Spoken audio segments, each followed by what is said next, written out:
Hi everyone. This is how you can use the VBA codes that have been given in the sample workbook.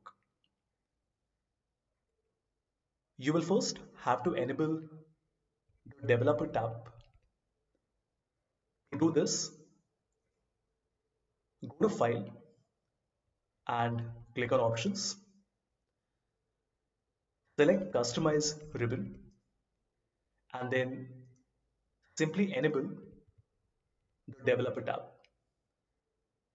Press OK. Once you see the developer tab,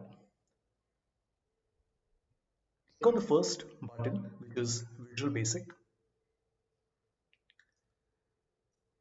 A window like this will open up.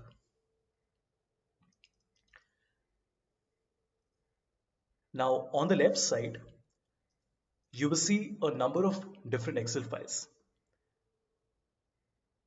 Any Excel file that is open on your system at the moment will be displayed here.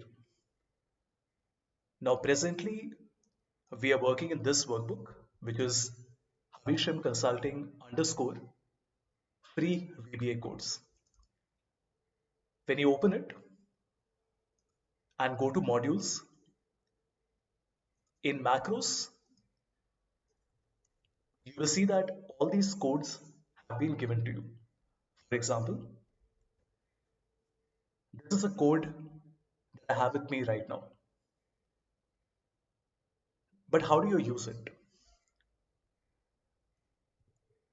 I'm creating a new Excel file, and in this file, we will go back to the Visual Basic window, copy the code, and remember, now we are working in book 1. So you will have to right click and then insert a module, and in the module you will have to paste this code.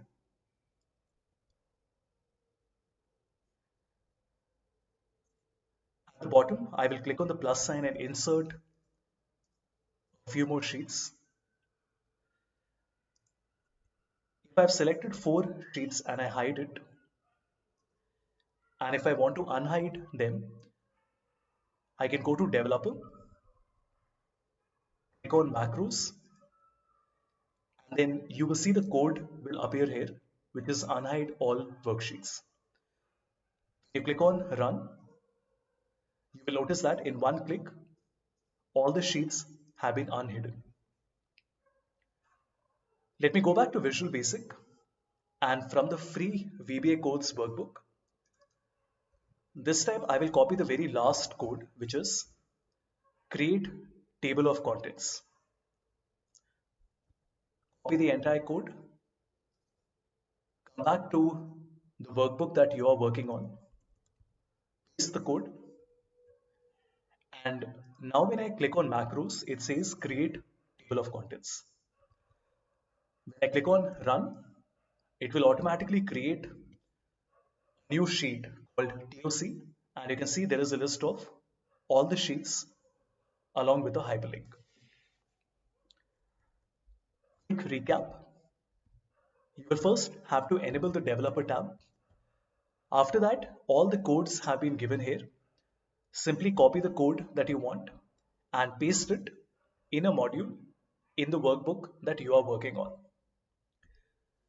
Do keep in mind that if you want to save the codes along with the Excel workbook, you will have to save it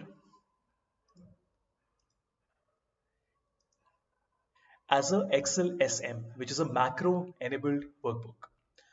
If you save it as a Excel SX, then the code will automatically get deleted. So you will have to make sure to save it as a macro enabled workbook like this. Let me just call this my first macro, and this is the Excel file that we have created, which has the macros in it.